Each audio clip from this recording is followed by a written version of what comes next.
When in the classroom, we give to students a primary source, what we call a primary source document. Usually what we're giving them, particularly in the case of, say, Japanese history, is a translation of something that was written by a Japanese person, normally, at the time of the events in question. That's what we call a primary source document.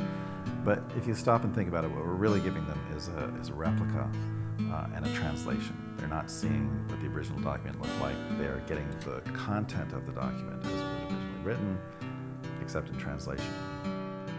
And so in the beginning, we didn't really know what we were doing. And so we were taking all these documents and putting them using a copy stand and photographing them all.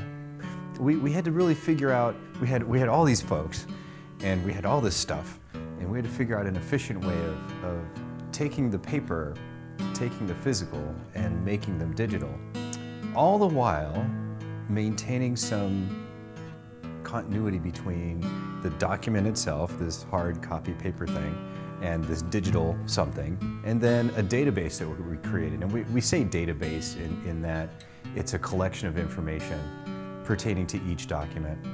And so that was also a part of the process of understanding what we had and what we needed to record about these things, so that in the future sometime, when we're looking through all of these records in the database, that, oh, we can see some patterns start to emerge about the documents, about these physical things.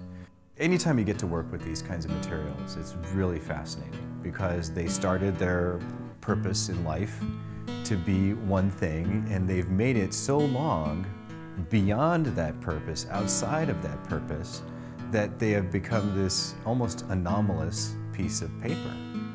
As I was trying to get the documents ready and organized for the students to use, it was a journey through time, and it was really neat to look at, in a chronological way, my father and my family's life. We've all heard the story, the immigrant story of, I came to the United States with one suitcase and $25 in my pocket, and we found that envelope that said $24.36 that actually carried the money that he had, and that really is all he came with to the United States. Working with the Nagamine family documents allowed us to engage with primary source documents at one further level, and that is in the sense of their materiality or their physicality.